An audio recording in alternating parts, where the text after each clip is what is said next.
हरे कृष्णा, जय श्री राधे। आप सभी का हार्दिक स्वागत है इस पावन कार्तिक मास में, जिसे देवताओं का महीना भी कहा जाता है। कार्तिक मास में भगवान विष्णु, भगवान शिव की विशेष कृपा का महीना है, जिसमें की गई पूजा, उपास और कथा श्रवण का फल कई गुना और बढ़ चढ़ के जाता है।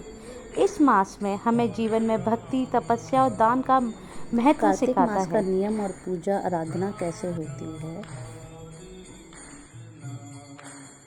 से दीपदान, तुलसी पूजन, गोवर्धन पूजा और भगवान विष्णु की आराधना का विशेष महत्व होता है। इस मास में सभी देवी देवता पृथ्वी पर वास करते हैं और अपने भक्तों को आशीर्वाद प्रदान करते हैं। जो भक्त इस मास में नियम पूर्वक व्रत, पूजा और कथा सुनता है, उसे अनंत पुण्य की प्राप्ति होती है। जय श्री राधे, जय हो गो। कार्तिक महात्म, पहला अध्याय। जब महर्षि सूत जी ने 65,000 ऋषियों को एकत्रित होने पर कार्तिक महात्म की कथा सुनाई तो ये कथा उनके जीवन को बदलने वाली सिद्ध हुई। ऋषियों ने सूत जी से विनम्रता पूर्वक कहा, हे ब्राह्मण, कृपया करके हमें इस घोर कलयुग में पापों से मुक्त होकर मोक्ष की प्राप्ति का सरल उपाय बताइए। उनका ये प्रश्न सुनकर सूत जी कहने लगे, हे ऋषियों, भगवान के चरणों में तुम्हारी अटल भक्ति देखकर मैं तुमसे कार्तिक महात्म की कथा कहता हूँ, जिनके सुनने मात्र से मनुष्य के सब पाप नष्ट होकर वैकुंठ वास हो जाता है। आप सावधान होकर सुनिए। एक समय नारद जी ब्रह्मलोक में जाकर सारे जगत के कर्ता श्री ब्रह्मा जी से विनती भाव से पूछने लगे कि हे पितामह, कृपा करके कोई धन प्रदेश की ऐसी सुंदर कथा कहिए कि जो सब पापों को नाश करने वाली हो। तब ब्रह्मा जी कहने लगे कि हे पुत्र, भगवान के चरणों में तुम्हारी ऐसी प्रीति देखकर तुमसे कार्तिक मास का महात्म कहता हूँ, जिसके सुनने मात्र से मनुष्य के सब पाप नष्ट हो जाते हैं और वह वैकुंठ के अधिकारी हो जाते हैं। कार्तिक मास भगवान को अति प्रिय है। इसमें किया हुआ व्रत, दान, नियम, कथा, कीर्तन अनंत फल देने वाला होता है, क्योंकि इस मास में किए हुए भगवत कृत्य से बढ़कर कोई यज्ञ तथा तप नहीं है। अंत सारे संसार की भलाई के लिए तुमने अति सुंदर प्रश्न किया है। मैं इस कथा को तुमसे कहता हूँ, तुम सावधान होकर इसे विधि पूर्वक सुनो।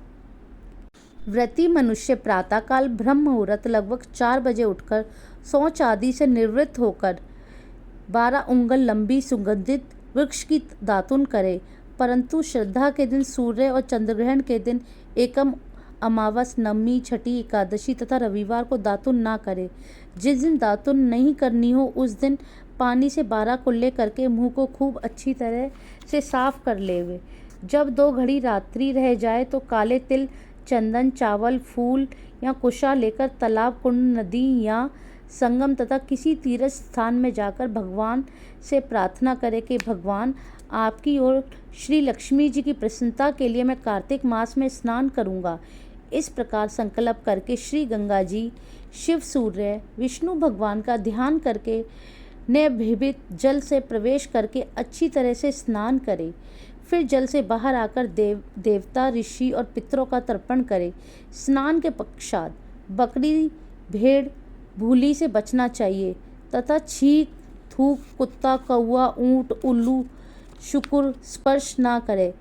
इनसे छू जाए तो फिर स्नान करना चाहिए। असत्य तथा नीच से वार्ता नहीं करनी चाहिए। षोडशोपचार विधि से भगवान का पूजन करें। भगवान को अग्र देव और प्रार्थना करें कि भगवान की राधा सहित मेरे इस अर्घ्य को ग्रहण करें।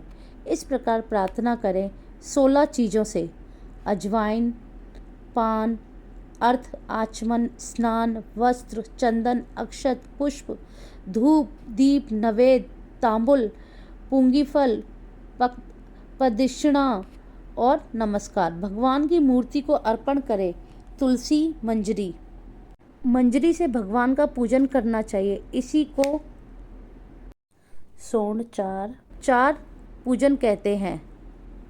इसी को पोषण सोपचार पूजन कहते हैं। जय श्री राधे।